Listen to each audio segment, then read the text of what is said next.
Folks, welcome to this week's edition of Roundabout Sports presented by Interstate 70 Sports Media, where our passion is our profession. Thank you for tuning in on this lovely Wednesday evening, at least lovely where I'm at. I am the Maestro, Jeremy Karp, and alongside me, the amazing Babs has arrived, and it's so great having you back on the show, Babs. I'm glad to be back. How are you? I am doing just fine. It has been a crazy day, and it's been a crazy week in the world of sports. And Yes, it I know really has. you have enjoyed watching the World Baseball Classic.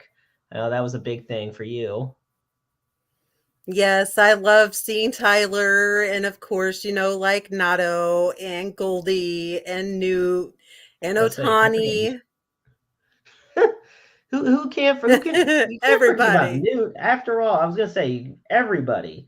And we're going to talk more about the World Baseball Classic. We're going to talk about how the Battlehawks unfortunately lost in a close one at home.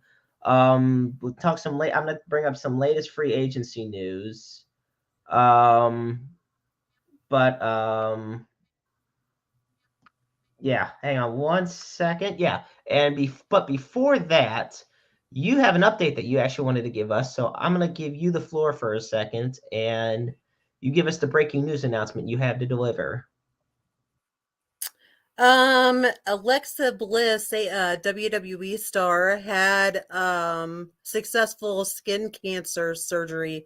She had some sort of a basal cell carcinoma or something like that. It was on her face, and she had that successfully removed today. So we are really excited that she is doing better, and we hope to see her maybe at Mania.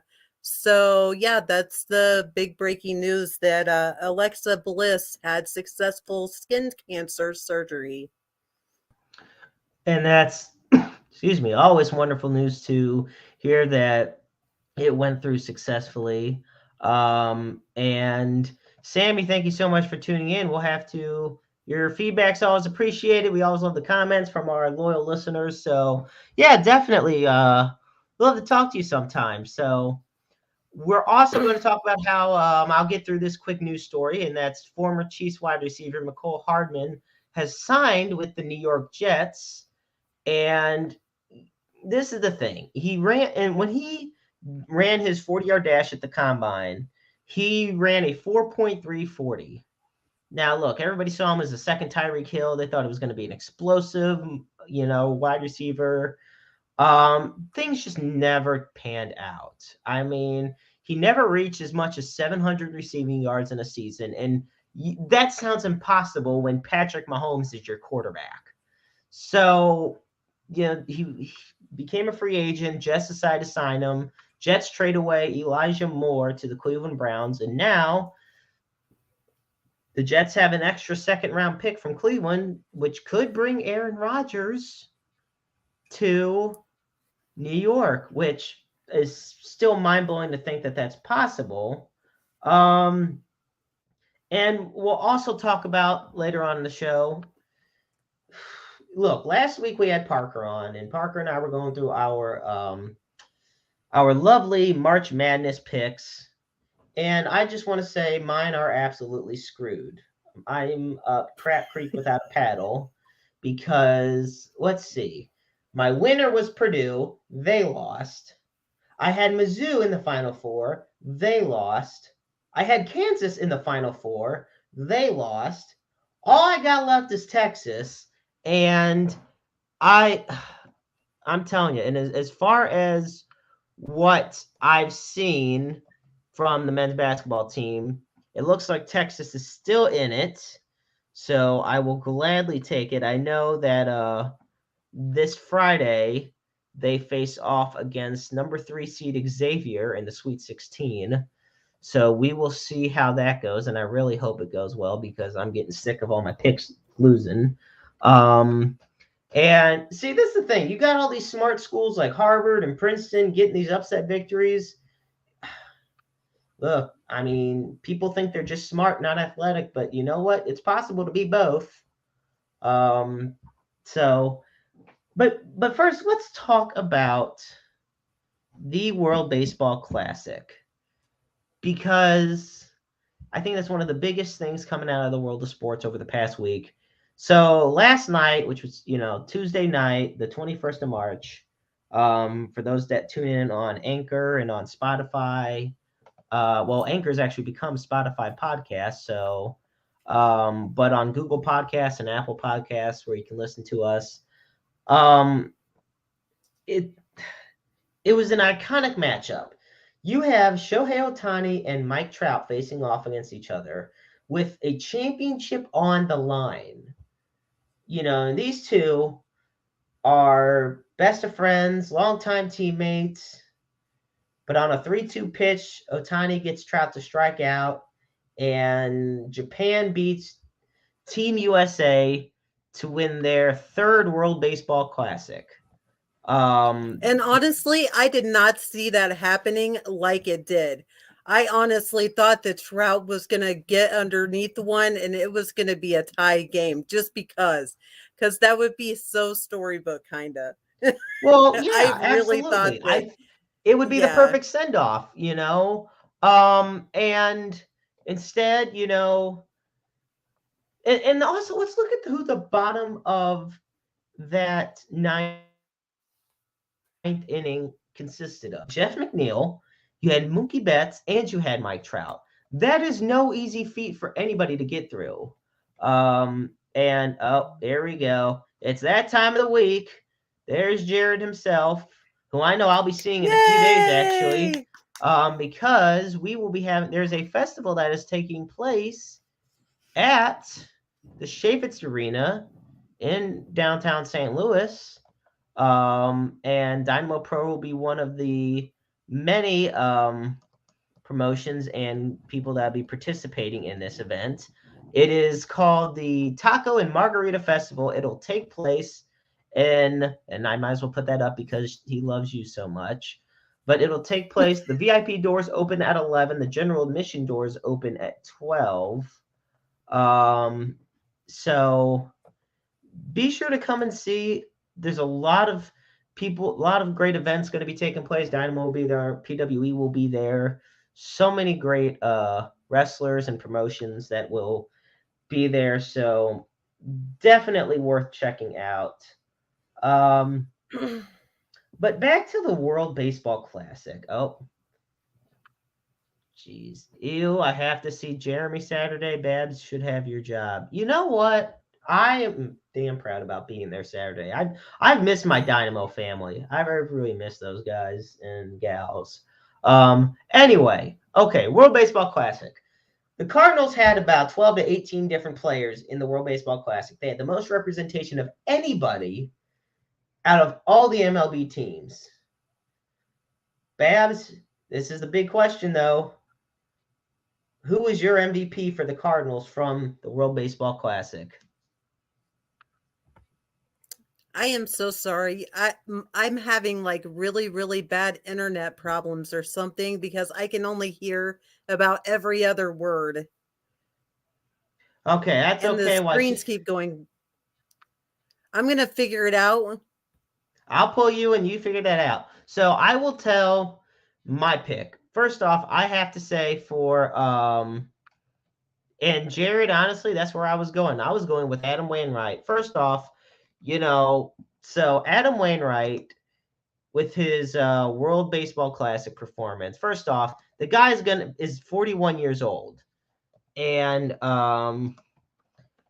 he did not.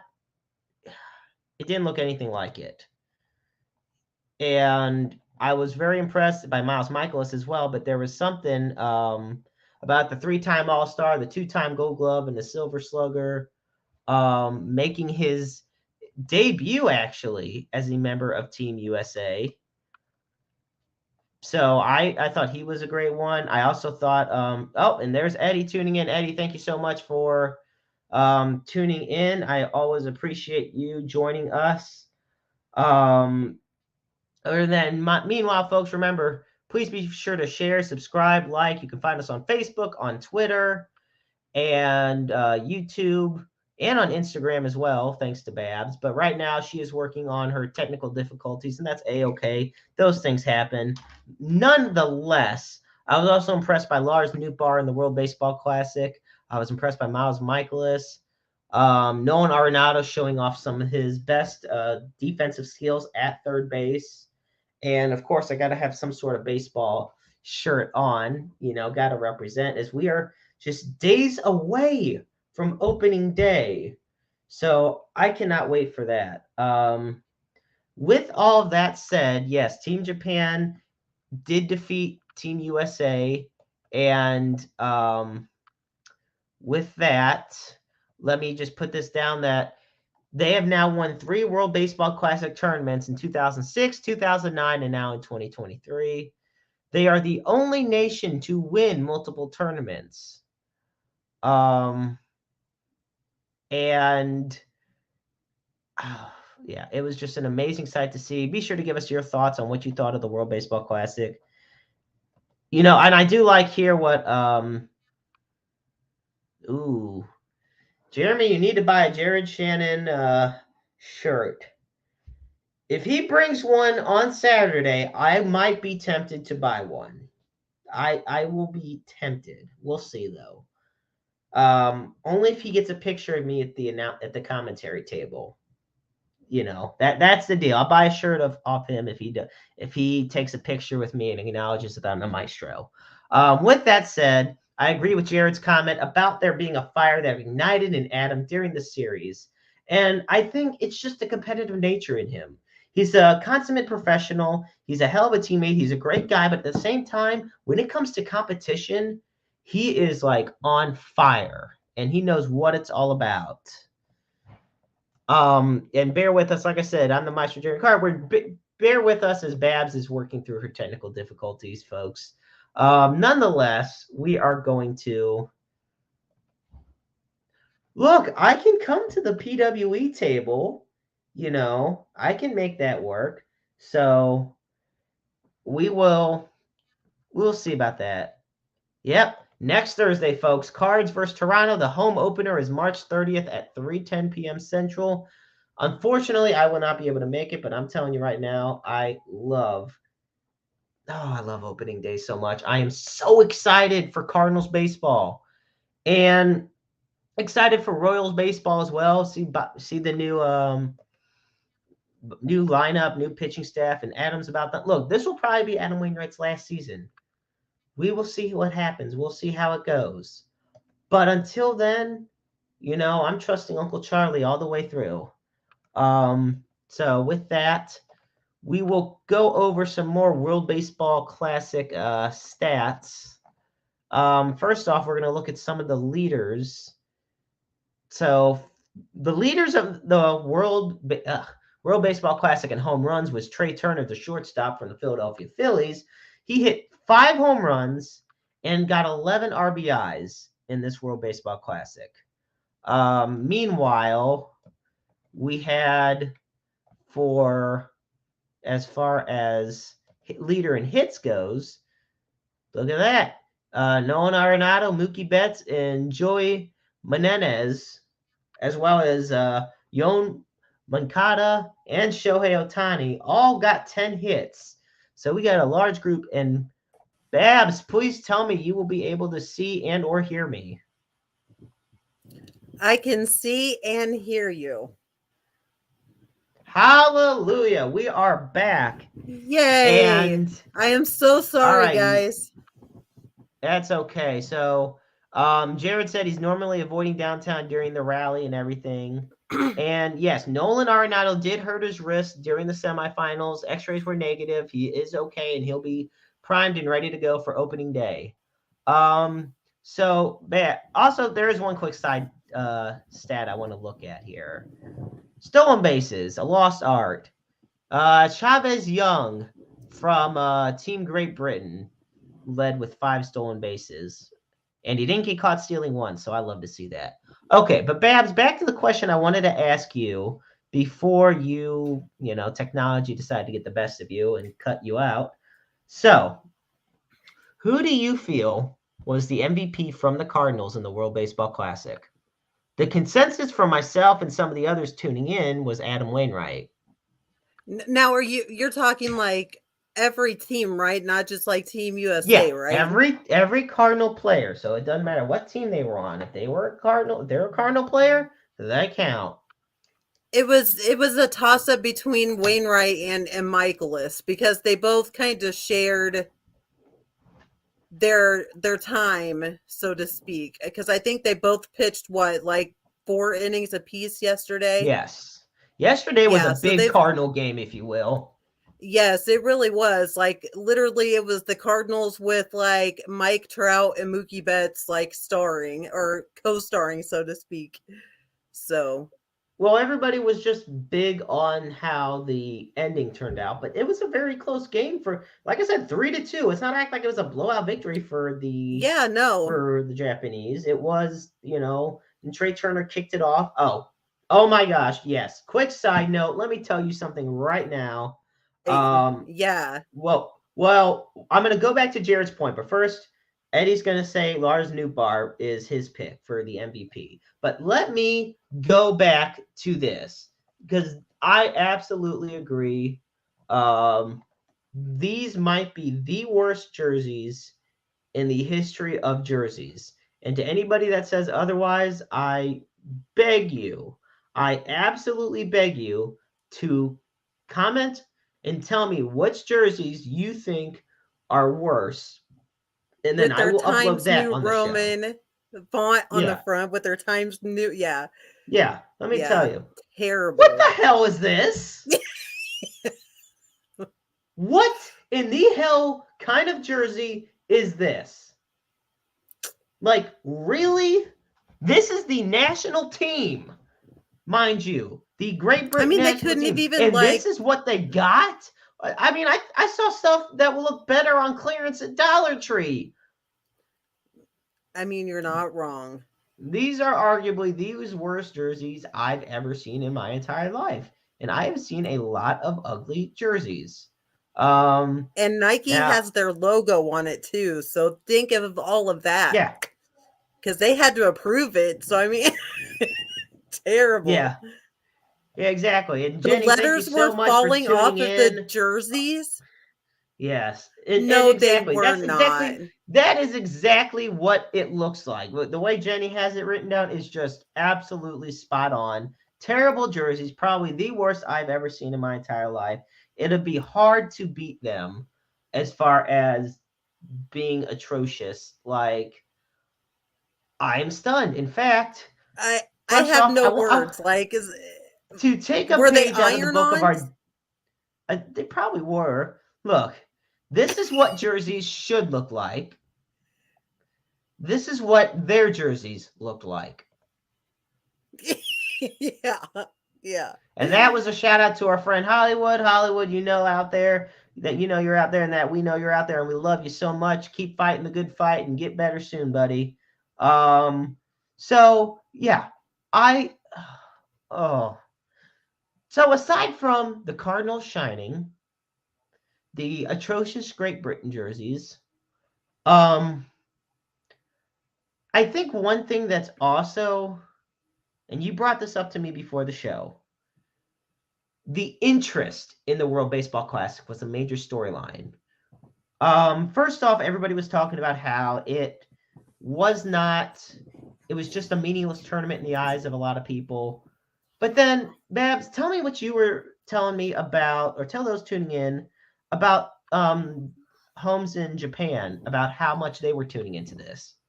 Yeah, I saw a statistic yesterday that said that 94.2 there were what was it? 94.2 million people or percent of people in Japan that watched the last part of the World Baseball Classic with Trout and Otani just in Japan alone. 94.2% of the homes in Japan alone were watching just that.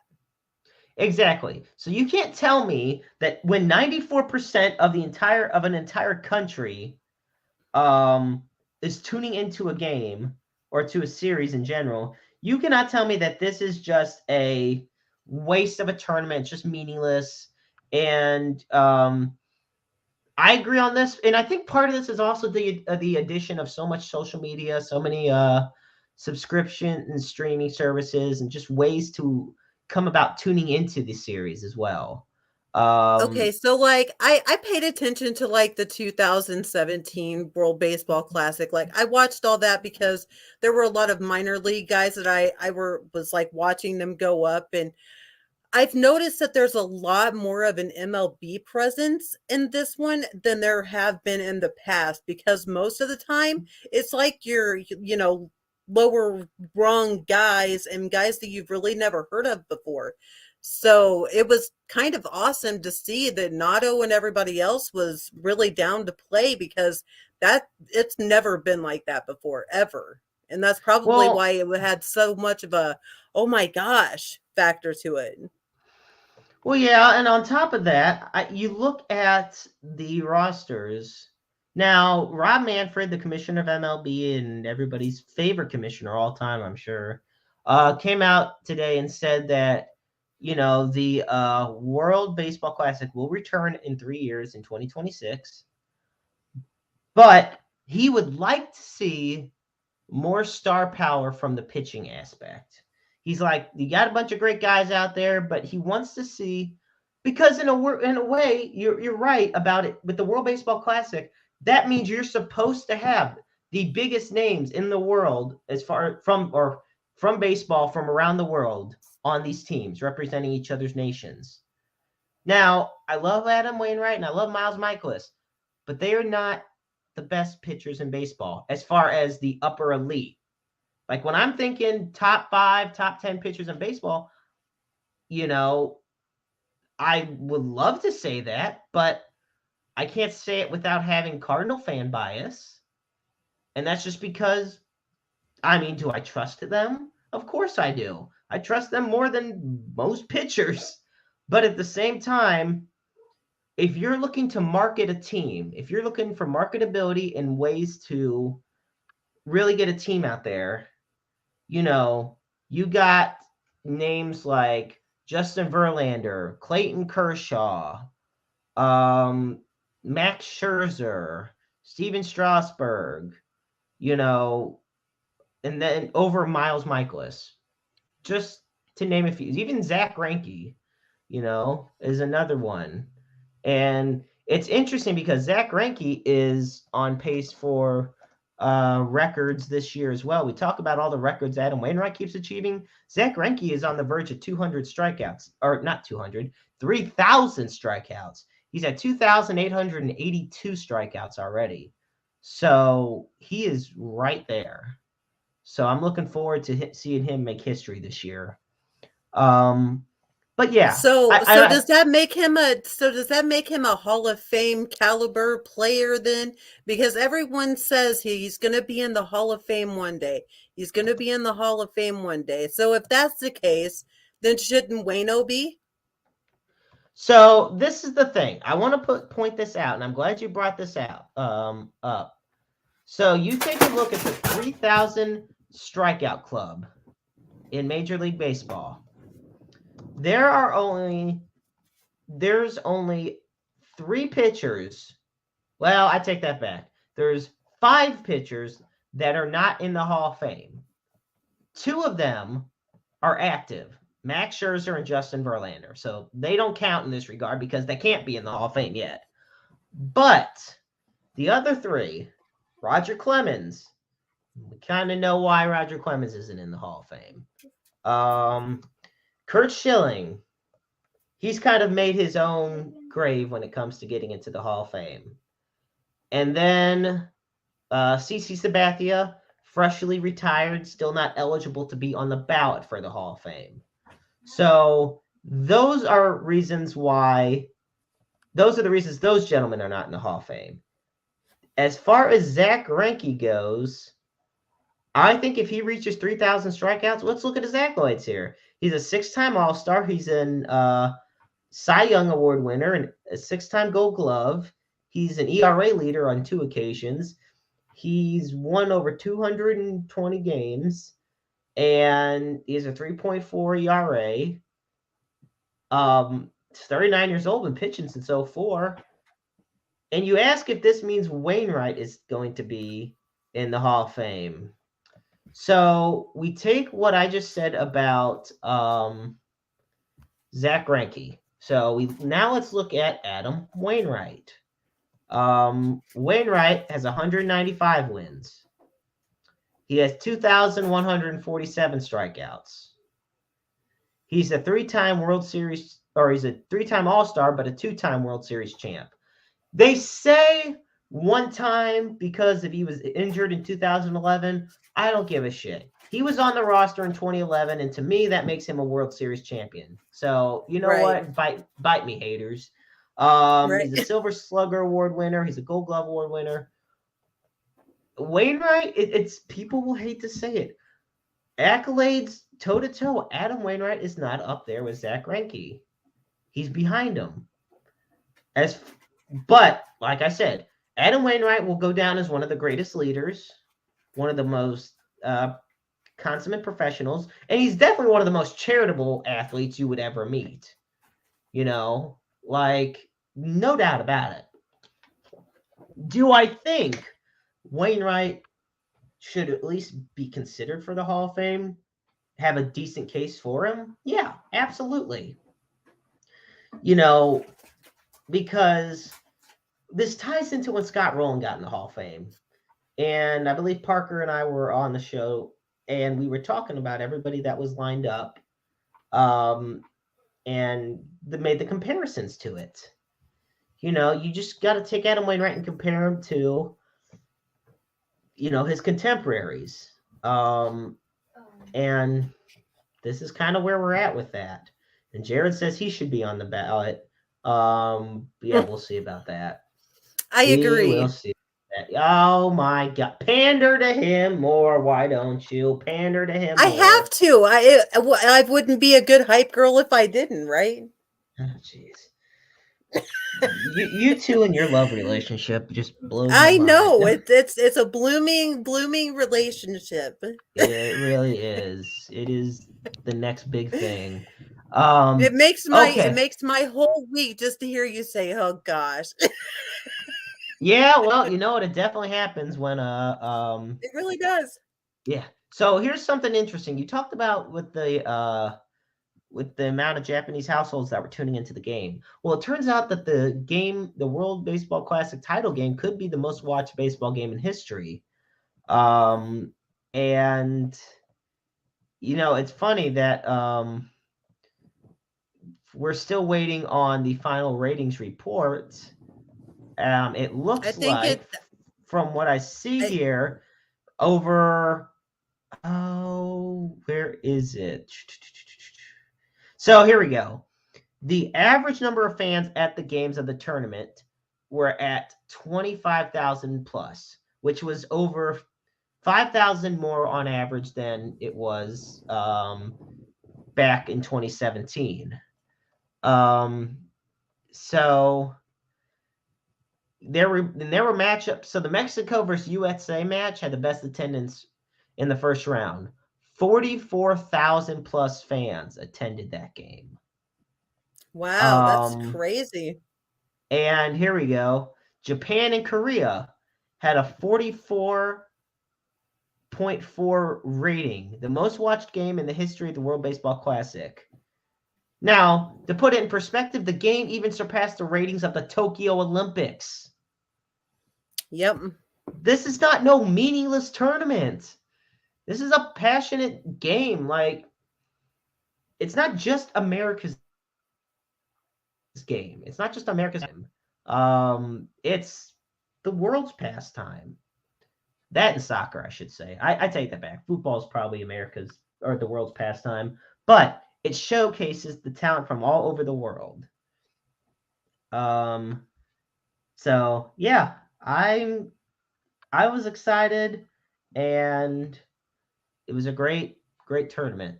So I'm excited to see what they do for the future. And I know this sounds kind of like a stupid idea to maybe everyone else, but I think maybe a Legends game, like, incorporated one day into that, like, for people that have retired and still want to, like, go out there and maybe do it one more time. Like, I think that would be awesome. Like have a Legends game where they represent their country and then Let they me tell you play, and I something. think that would I be would great. love nothing more than to see Willie Mays hit a home run off Juan Marichal, even though they're both in their 80s and 90s. Give it to me. Let me see it happen. Yes. I would pay big time money to witness that in person. People would think I'm out of my damn mind, or get Orlando Cepeda in there. Or get my favorite pitcher of all time, arguably probably my favorite baseball player of all time, Sandy Koufax, who just celebrated, I believe, his 87th or 88th birthday. So I'm sure he's that's still got always it wonderful. somewhere, you know what I mean? Oh yeah, it's Southpaw City, baby. We got this. Yeah. So we're gonna be moving on now as we get to the half hour. We're at the half-hour mark or past it here on Roundabout Sports, and we're gonna talk a little XFL. So, oh, Battlehawks, Battlehawks, Battlehawks. Could the refs have sucked up to the Battlehawks any more than they, or I'm sorry, sucked up to the defenders any more than they could when they did last week against St. Louis at the Dome at America's Center, otherwise known as the Battle Dome? Um, Babs, I'm guessing you watched the game.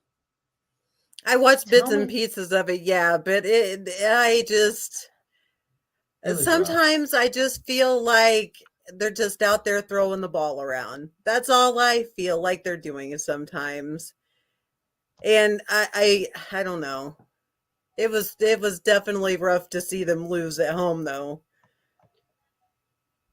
Well, the problem with it is these guys aren't throwing. AJ McCarron is not throwing deep passes. When he does, he makes it on target and throws touchdowns. But the problem is not he's not doing it enough. I mean, for crying out loud, my dad and I were tailgating outside in 25-degree weather with my friends, and even he was throwing freaking deep footballs. Yeah.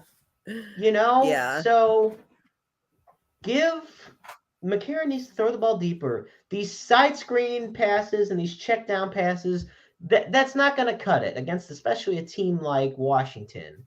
So it just blows my mind on that proportion. Now, I will say on the same night as that game was going on, we're going to head to the opposite side of downtown St. Louis, where our lovely friends at St. Louis City SC made MLS history, becoming the first expansion team to win their first 4 games in existence when they beat the San Jose Earthquakes by the score of, if I can remember, oh shoot, what was it? Oh, I believe it was 3-0, actually. Yeah, it was because Giochini, Klaus, and Ostrak all scored for City SC, and then Roman Berkey pitched a shutout in the backstop. So yeah, that was a good old goose egg. And the greatest invention ever made came from that game too. I don't know what I did to him. I really Uh, don't. I did nothing wrong to him, Babs. I promise. oh, that's I'm so just, sad. I'm just, your average middle class Jew doing a sports podcast, living the dream, and then here comes Mr. PWE coming on here and attacking me. So, yes, I'm going to let you tell the story of probably one of the greatest inventions that came from that soccer matchup. Yeah, so a fan I'll pull up the in the picture. yeah, please do, because I was about to see if I could do that from my phone. But a fan had a toasted ravioli hat, and it has gone viral. And I guess Riverfront Times has picked up on the story, and so is like KMOX and stuff. And yeah, so I guess apparently the guy's actually going to start selling those hats at the soccer games. And it So is, it's now like it become a thing now. talk about the square beyond compare. Oof. So I yeah, let mean, me. yeah, and I will totally proudly rock one of these hats. Like you have no idea like how excited I am about this. You want to talk about And buying I will something? This is a million times better, mind you, than Great Britain's uniforms. Let me show you this. Look at that. yes. Yes. I love that. That is so cool. Oh my gosh, I need one of those. I need one of those uniforms. Oh, rotten Nick. I hope you're not talking rotten in the toasted ravioli hats. But I always appreciate you. This is one of the most loyal I-70 sports media followers that we have, and I'm so grateful for you and your fandom for us, for the St. Louis Ambush, who play at the Family Arena, and thanks to the Ambush for an amazing regular season. Um, and you know what? Well, I wonder if it would fit me good. I'll see what I can do about that. Didn't every soccer player on our team say they loved the toasted ravioli in the video on 314 Day? Yes, they did. And I mean, it was funny. Everybody was talking about Happy St. Louis Day out here. People forgot that it was Pie Day. And I was Yes, like, yes it was. um, oh, yeah. And I appreciate that, Nick. Thank you. So I'll tell you right now, we're as of tonight, we are 8 days away from opening day. So basically about a week away. Babs, what is the biggest storyline you have on your mind heading into opening day for the Cardinals right now? No, Dakota Hudson really shocks me right now. A little bit. A little bit. Just because I didn't see them like sending him back to Memphis, but I did see them adding them to the bullpen maybe. But that's very shocking to me that they kind of like demoted him kind of all the way, so to speak. So I just kind of wonder if that means they're going to go with a six-man rotation, or are they going to bring someone up, or what's going to happen with that? Because I think Liberatore also got sent back to Memphis that day as well. Yeah, so Liberatore and Dakota Hudson got sent down to Memphis. They got optioned. But this is my thing about it. Like, and I hate to say it, sound like this, but I personally think Hudson, shouldn't be on the big league roster right now. The guy could barely make it out of the fourth inning all last year. He had early promise, but it's been nothing but downhill ever since that promise faded away. And I like Liberatore. I thought he could have stayed up as a bullpen guy. But no, Dakota Hudson, no reason to be up on the big league roster right now. So I do not object to it at all. It's totally fine by me. And Jared, I want to ask you this, Babs, as well as asking Jared and everybody else tuning in. So Jared says they are going to bring in someone up, hopefully. Okay. Who? Who's coming back or who's coming up? What pitcher do you think takes the place of Dakota Hudson? I don't really have an answer for that right now. See, and that is why people are questioning the decision, because they don't have an answer. If they had the answer, it's always about trust mode, trust the process, trust this, trust that. I'm not going to act like losing. Like I said, Hudson should be demoted. But the problem is you should at least make it clear who is coming up. Jared, there is no way you are getting called up to the big league. I'm not doing this. Why do I even bother with him sometimes? I feed into his ego. I am like As you should. No, I shouldn't. The more attention I give him, the more powerful he grows. Exactly. Like that's exactly. And yes, and Nick just commented AEW, and yes, AEW is on live now, but we thank all you for tuning in live here for Roundabout Sports. That's always much more appreciated. And AEW, I will say, for a cheap plug for the sake of the good old 314, will be in St. Louis next Wednesday, March 29th. Holy crap, I'm going to compete with AEW again. It's one of those things, Babs. It really is. It's one of those things. So I do want to sidestep into wrestling for a second, because Um, Oh, I guess Rob was here like Monday. I totally yes, forgot about one that, day that they I'll were be on actually this here. show.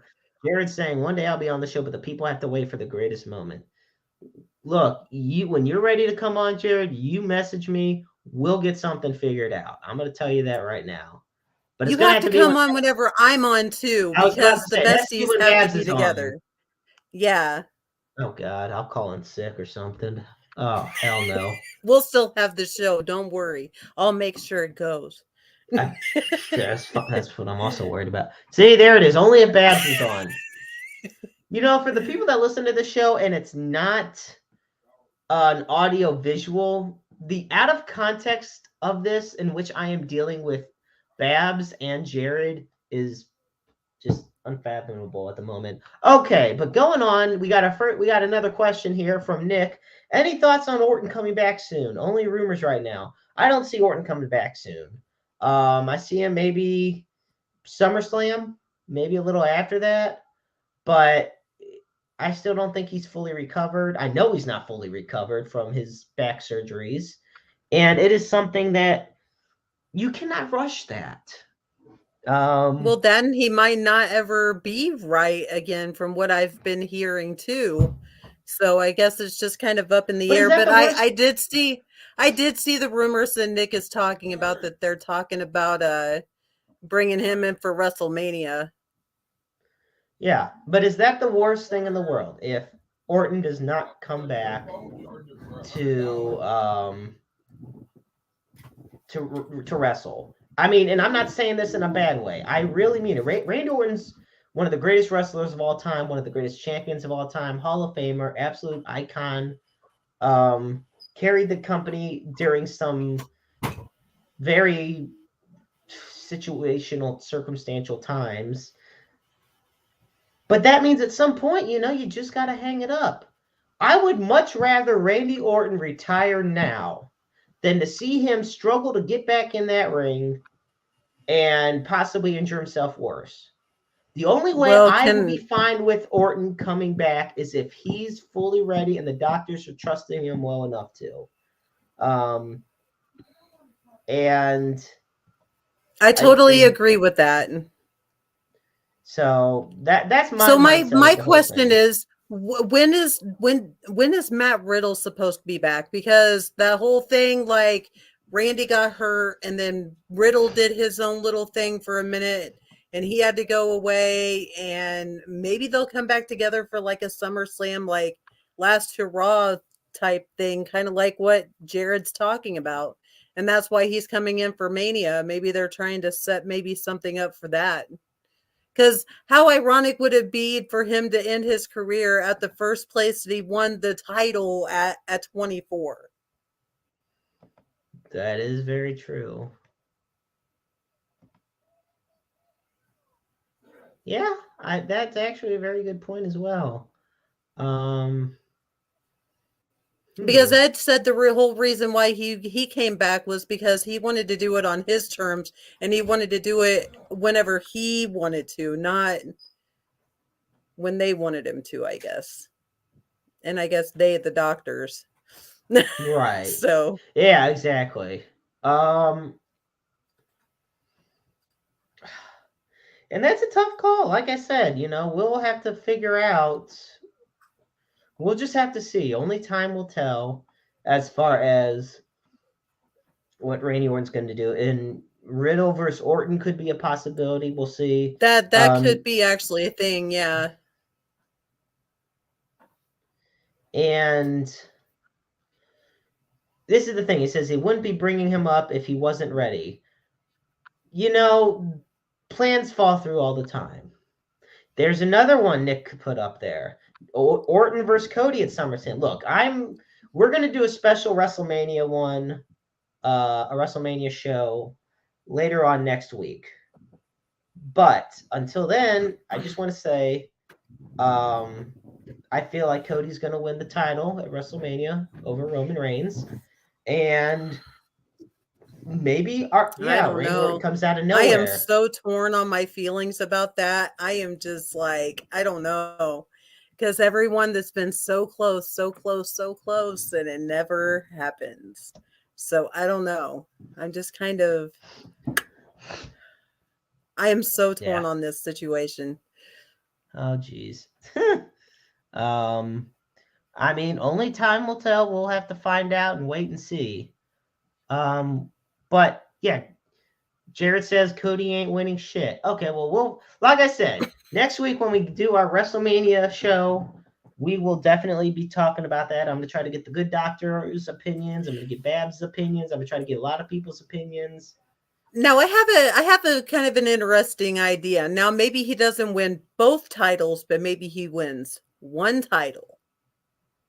Well, and that's how I've been thinking about it this whole time. I thought about that when The Rock was on, when The Rock was planning on being there, but you know. And then yes, Nick says KO and Sammy, and we'll get into that too. So there's another thing I wanted to bring up, and it's definitely so this is more KC sports related. And I gotta really delve the info here. So bear with me while I try to find it. But I You know are I totally have it. fine. So there was controversy because of here we go. This is what it's a podcast out there called River City Ramble. And it's based Okay. in St. Louis. Now, their name was originally the Soccer Capital Podcast.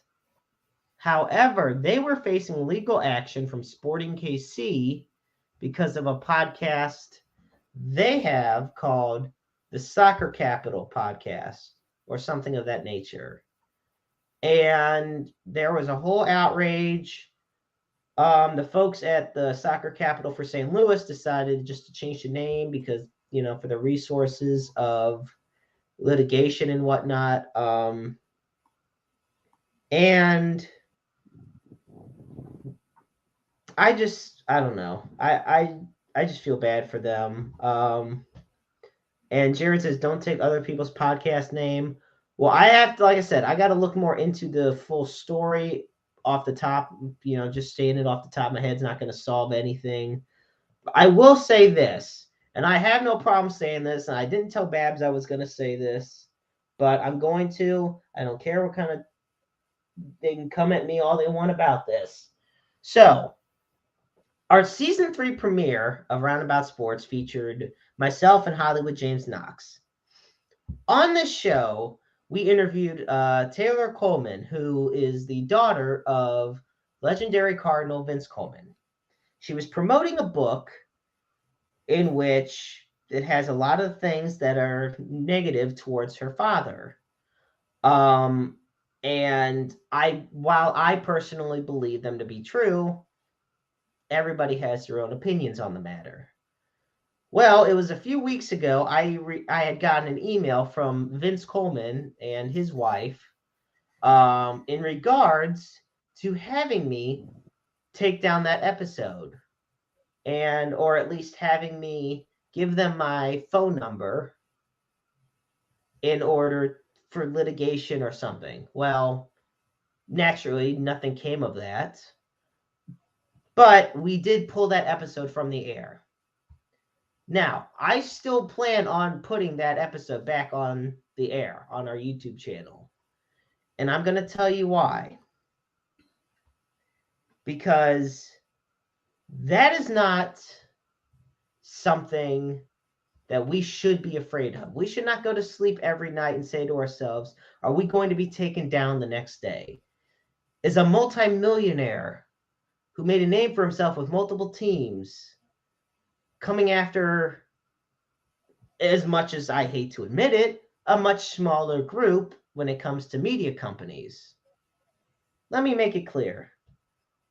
You know, Vince, I would love to have you on the show. If you're watching this, I would love to have you on the show and hear your side of this story. So and I hope you're watching, because I know you watched the episode in which your daughter was on because you emailed me about it. So I'm here to personally invite Vince Coleman onto Roundabout Sports. If he wants to be on, great. I won't personally attack him. I'm not going to lash out at him. There's no threats, no nothing. But if he feels that there was something in that last episode with his daughter that was very, how you can say, derogatory or just very insulting, well, I'm sorry you feel that way. But let me make it clear that I'm not going to be busting my ass for this team that I've worked so hard to stand by, only for them to have to be afraid of what can happen. Because I've been in this business for over a decade, and I don't intend on leaving this business anytime soon. So you can threaten all you want. Your daughter will handle whatever situation you and her are dealing with. And I wish both of you the best of luck in reconciliation, and I'll be praying for you all for that. To you, Taylor, and to you, Vince. But I just want to say that I pulled the episode originally because I felt personally that it was for the best decision of Interstate 70 Sports Media. But now looking back on it, I say to myself, the best is to move forward. And like I said, if you want to be on, Vince, by all means, you can reach out to me, and I would love to have you on the show. Because this is not because whatever you think involves Roundabout Sports is not a court matter. If it is between you and your daughter, it is. That's fine. You two settle it however you want. But I'm sorry, I'm just reading the comments with you. No, I'm not know. laughing I saw at you, that. I promise. No, I get it. I saw what Jared said. But no, that's where I stand on the issue. And I wasn't ever going to bring it up. I only had told a select few people.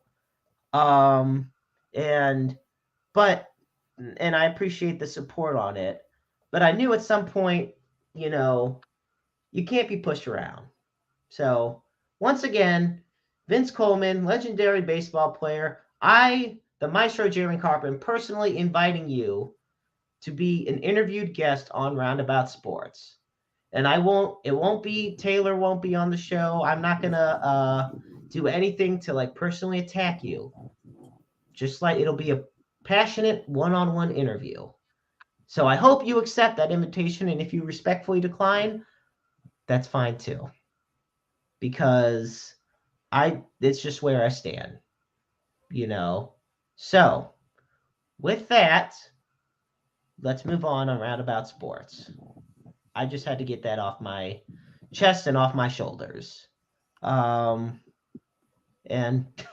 I do love what Du Henson has here to comment. He says, my son is learning. Don't let no one son you.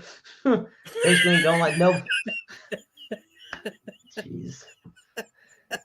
Well, at some point, you guess you got to learn. And I'm not putting that comment up, Jared. I'm not even going to. I'll put up the one. Oh, please, because I can't. I can only see the comments that you're putting up. So let me see. Then why are you laughing? Okay, fine. Because I just read it at the bottom. You can read it anyway.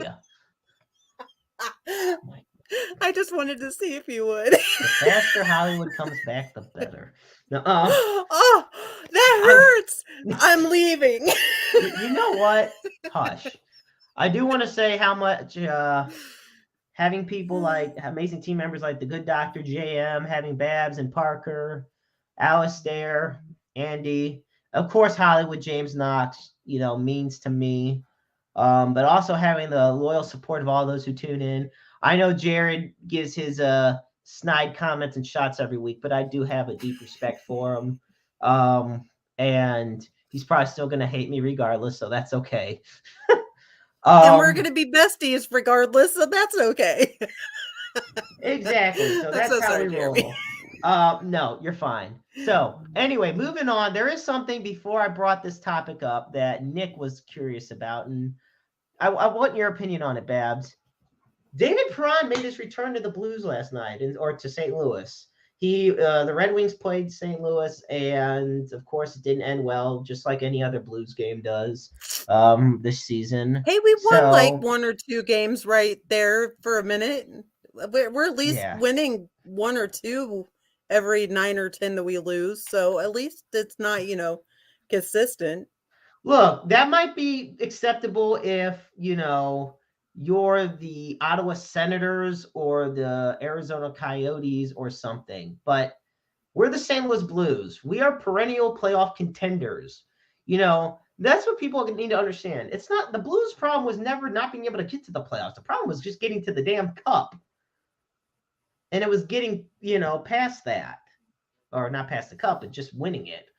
And that finally ended. And they rode the coattails of that for so long. And now we're down to about 5 players, I believe, from that team still on board. So I don't know. Babs, but what was your thought on seeing David Perron? They had a nice tribute video for him. Yeah, the tribute video was really nice, and NHL ran an article about like his reaction to it off of the camera on their side, and he was just tearing up, and you can see him wiping away tears, and he was just looking around at people and kind of an admiration, I guess that's the word I'm looking for, of just the overwhelming love that he had from everyone, and I thought it was really nice too. I thought it really was. I think it shows if there's one thing St. Louis is great at, it's definitely honoring past athletes. Whenever a former athlete from any team comes into town, St. Louis treats them with the utmost respect. I think the past couple Cardinal seasons were perfect examples. When Carpenter showed back up, obviously a couple years ago when Pujols came back to St. Louis. Well, Whenever gosh, even David whenever he came back to Perron, St. Louis to play, I mean, let alone when he yeah, came, so let alone when he came yeah, back to St. Louis to play. All right, Babs, here's a comment from your bestie, Jared. Blues are meant to be in the orchestra. maybe. Uh-huh. Yeah. See? She's like, Maybe. but he's my bestie. I gotta love him. Yeah, I no. do. Oh, It's God. hardcore love right here. Oh, goodness gracious. I'm gonna get kicked off the show, guys. This is gonna be my last week, so She's not getting it was it was so nice to know you guys.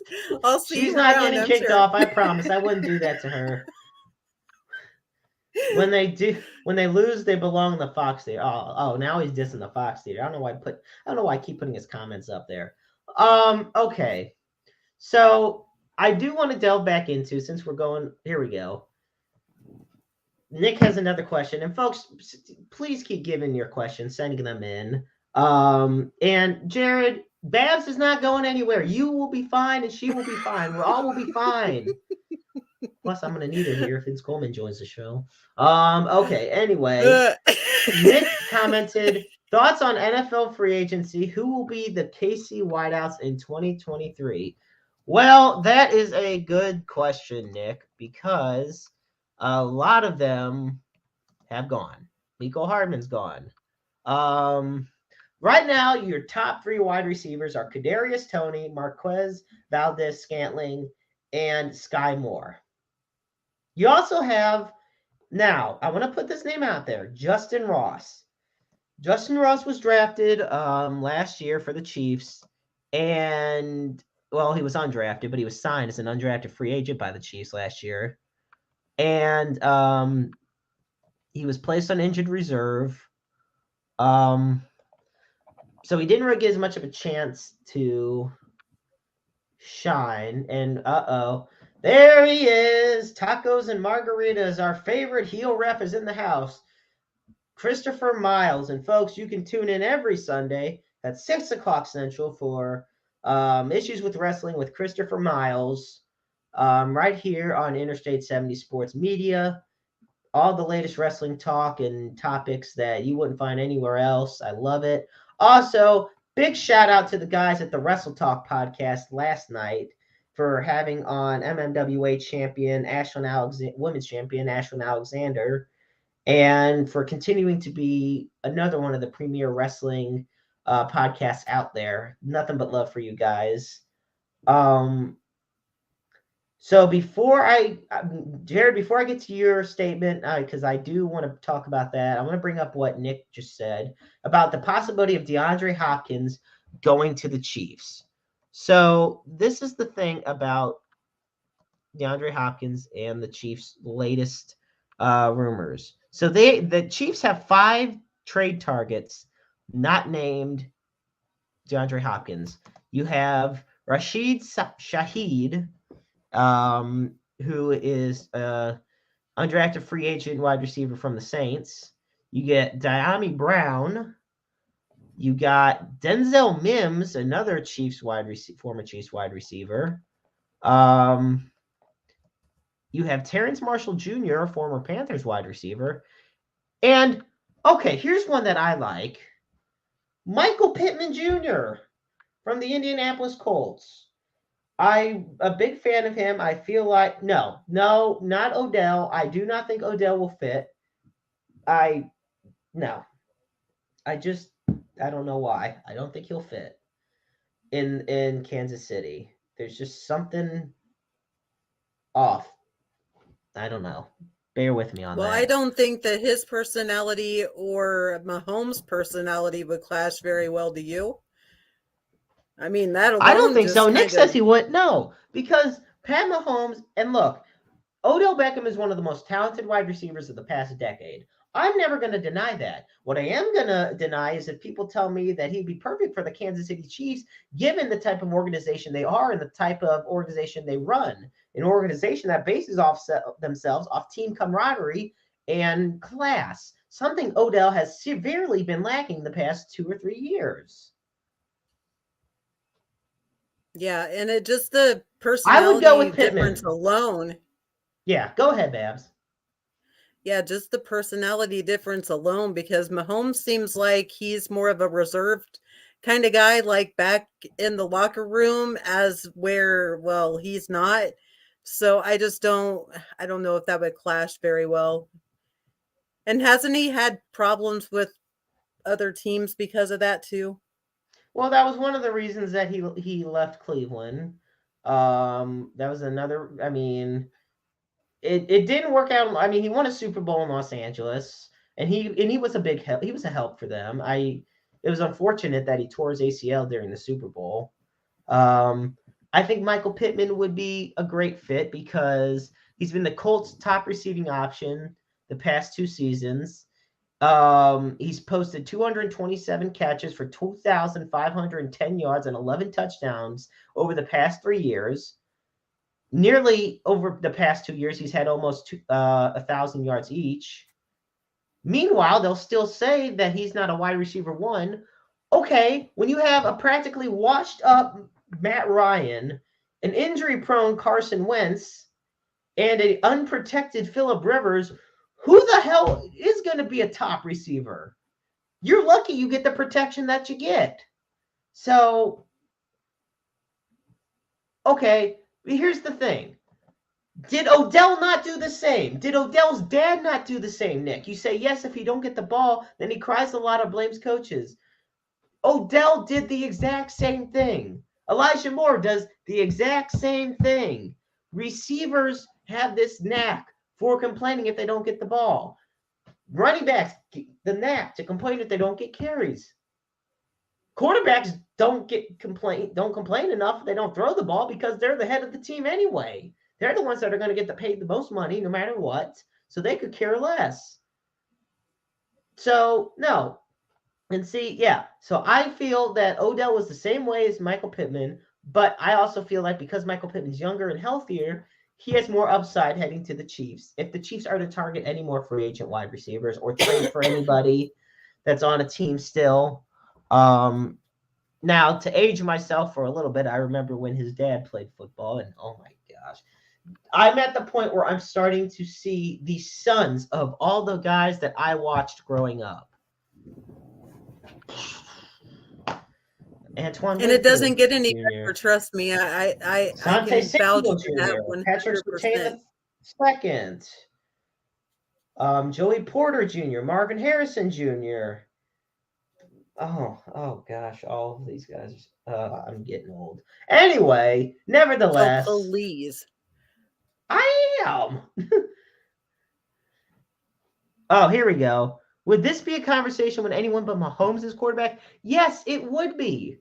Okay, I would bring up the same conversation if we're talking about Josh Allen or Joe Burrow or Jalen Hurts. If we're talking about if we're talking about Deshaun Watson, and look, Michael Pittman is not old. I don't know who we're talking. I don't know which guy Jared's saying is old, but Michael Pittman Jr. is only 25 years old. I'll be 28 in a few months. In June, actually. So yeah, no. Meanwhile, we're gonna take a look at Odell Beckham Jr. Odell Beckham Jr. is 30, and he'll be 31 at the end of this season. So yeah, and this question Nick just put in is Josh Allen best QB debate type thing. That's a whole different story for a whole different time. So yeah, I don't know with all that. But what I do know is we're definitely in a situation where Kansas City Chiefs are going to be there. There's one. OBJ to Dallas. Send him there. He'll be Jerry Jones's problem. And Jerry Jones is enough of a problem as it is. So also, with that said, we're going to move on now at Roundabout Sports. And folks, like I said, be sure to subscribe, share. You can find us on Facebook, on Twitter. If I could interrupt for a second, they have new numbers for the U.S. for ratings for the baseball classic as of last night, or I guess this morning. No, from 44 minutes ago. It says Japan's 3-2 victory over the U.S. drew 5.2 million viewers across the FS1 cable network, Fox Sports streaming platforms, according to the MLB. And that was from 44 minutes alone. And then it says FS1 alone averaged 4.5 million viewers per game. Damn. Okay. So that's a lot. That's a lot. So that very impressive. Nick, and thank you so much, Bash, for bringing that to my attention, to our attention. So Nick brings up the comment about the USFL. Okay, this also needs to be addressed. Let me tell you something. So the USFL is starting up in April. It's also a football league, a spring football league, just like the XFL. But here's the thing. They had a recent new commercial where they basically took a shot at the XFL, talking about how in April, real football is back. Okay, real football? Really? Really? Let me Don't they average like 800 viewers per game? The USFL, first off, I don't have a problem with the USFL. I have a problem with the fact that they're considering themselves better than the XFL. And you know what? I kind of agree with Jared saying there's too many football leagues. I think there should be, obviously the NFL, obviously college football, obviously high school football. Let's go. And then I think, a spring league, when they started bringing like the AAF and then the other leagues involved, then it just gets way too crazy because then you got the arena and then you got, Canadian and all this. The problem is the USFL has not shown long-term popularity because first off, it did not it originated in the 80s as a competition to the NFL. Now, what have we learned about any league that tries to directly compete with the NFL? They get shut down. It blows my mind how often it's happened. The USFL needs to treat himself as just in and here we go. Family Arena. Nick's talking about Family Arena the Arena Football League and how the Family Arena here in St. Charles, Missouri, had 3 teams in the past and none of them worked out. And I hope when it comes back in 2024, it does work out. But as I was saying, I look, don't the think it works USF, out to the caliber that the Battlehawks did, though, or do I should say? the thing of it is, the USFL doesn't average the same audience. It doesn't have the same hype marketing. And look, you're pandering to the lowest form when you're trying to just take shots at the other league. You don't see the XFL talking about the USFL because they don't care. There's a difference between trying to be better than someone else and trying to be the best version of yourself. And while the XFL is trying to be the best version of themselves, the USFL is trying to be better than the XFL and honestly, probably the NFL.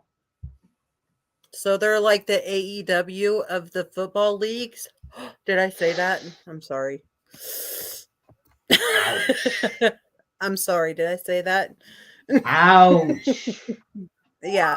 So That was, somebody get some icy hot because that was a burn. Whoo. And the fans are loving I that mean, one. let's be real. Like that's all Tony talks about. Is like what I can do better than Vince. What I can do better than Vince here. I don't care. Just be yourself. That's all we want. It's wrestling. Like Exactly. hard. It's not that hard. We don't ask for much. So wow, I can't believe you actually went there. I did. Unapologetically too. A little. Yeah, A exactly. little. I love it. I love it. But no, I take a look at the USFL taking cheap shots, and I just think it's not gonna pan out to what they think it's going to. So that's my thought on the whole thing. Babs, if you have anything to chime in besides you basically grilling Tony Khan, which I'm not against. Nope, I think I'm good on that.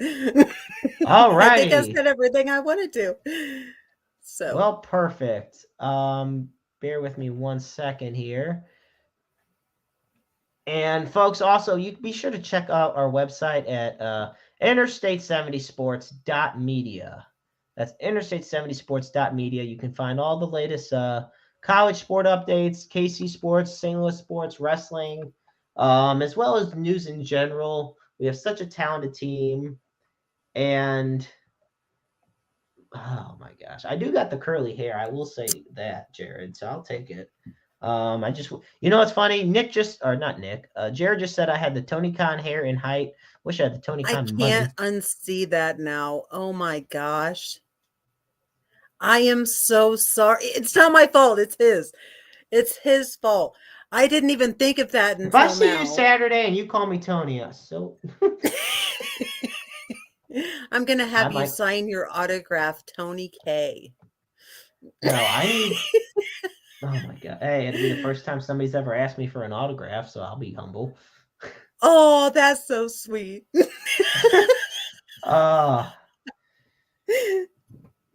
So, folks, we're getting close to wrapping it up here on Roundabout Sports this week.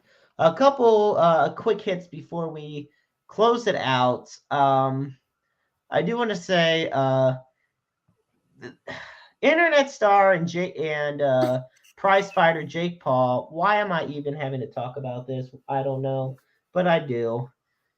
He is being charged by the SEC for unlawful promotion of crypto assets.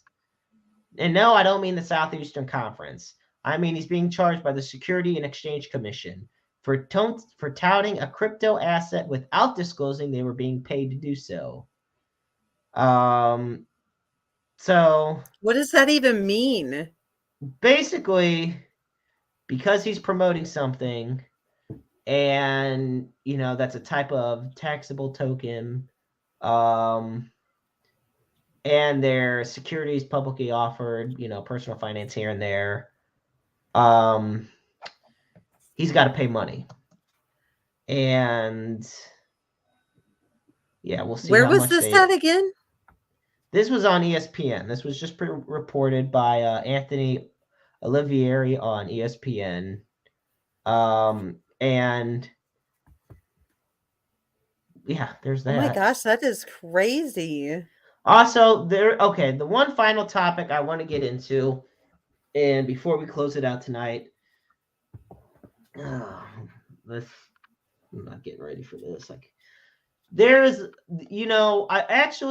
two more things. So, okay, the first thing I want to go back to what was said, I believe, by either Jared or Nick in regards to the NHL. Yes, here we go. There's a statistic out there that the NHL is the lowest rated season thus far in the past 10 years. I can see it. And I just feel like it's not being advertised or marketed as much. I think it's also because Gary Bettman has Americanized the game so much. He's alienated so much of the Canadian audience, the audience in which hockey originated from, So I think it's the commissioner's own undoing. I also just think, in general, games are these 9:00 games have to stop. I'm sorry, but it's hard for fans to watch a 9:00 game, after a long double, possibly a day work, after everything they got going on. And so, Nick just reiterated my point. People don't have ESPN Plus and games are so late. Yes, it's yet another instance of you requiring certain apps or streaming services to watch these games and events. And it's just not worth the time. Well, that, and from a woman's point of view, I know this might sound kind of weird to you guys, but we kind of like a story to follow. Kind of like, for the World Baseball Classic, you got to see Ohtani and Newbar become bromance buddies or something like that. Just something to keep you interested in the game. And they really don't have that in hockey. Like, really, they don't. Yeah. I look at, and that's basically the way I'd go about it. So the last story we have, the NHL, and this also involves hockey, the NHL has been putting out a lot of Pride warm-up jerseys that support the LGBTQ plus rights in the country. Well, controversy started when goalie James Reimer of the he's on the San Jose Sharks. Used to be on the Maple Leafs. When he refused to wear his Pride warm-up jersey, he goes. He states it's against what he stands for and everything. And so now it was just announced that the Chicago Blackhawks won't wear Pride warm-up jerseys, citing security concerns. Because of security concerns involving a Russian law that expands restrictions on activities seen as promoting LGBTQ plus rights in the country. The decision was made by the NHL organization following discussions with security officials within and outside the franchise, per sources to the Associated Press. So, this is... Why can't everybody just love each other? Like, for real. Is it that hard? Does this have to be so much of a project to where now wearing a jersey means for riots and hatred and bigotry? It's promoting love, So it blows my mind. I don't know. I'm over it. I'm over the hatred. I'm over the bigotry. Babs, where's your stance on this? I just think politics should stay out of sports. Period. Just let everybody. Well, I think so too. Not just worried like about it. Well, it's just like separation of church and state. I think it should be separation of sports and state. You know, that's how I look at it. But we'll see. We'll keep you posted But on how this that's develops for a further. whole other conversation because I've got too many conspiracy theories with all that. So, Yes, she yeah, does. I Um, really do. so folks, that's going to about wrap it up this week on Roundabout Sports. I want to thank you all so much for tuning in. Before we go, I, as always, put up the hotline for, well, not, we'll put the NAMI hotline up there first for the National Association of Mental Illness. It's at 1-800-950-NAMI. Be sure to call them at 1-800-950-NAMI. They are the country's largest grassroots campaign to raise awareness for mental health issues. As also, we always put up, in addition, oh gosh, and Jared's saying a lovely goodnight message Jeremy to Kahn, me. I saw that. As always, we put up the suicide crisis and crisis lifeline. For that, you just dial 988. Understand that you're never alone out there in the world. The line is open 24/7, 365, 366 on leap years. Understand you're never alone. It takes just a phone call, a message, a text to get in touch with that one person that could quite possibly save your life. And you out there could also be the person that could save someone else's life. So always be willing to lend an ear or two. I want to thank you all so much for tuning in, and I look forward to doing this again next week as I enjoy every week. And like I said, Hollywood, we love you. God bless. And Babs, it's always a pleasure having you on. So thank you all so much. And as always, life is a book full of empty pages just waiting to be written in. Make your lives worth reading.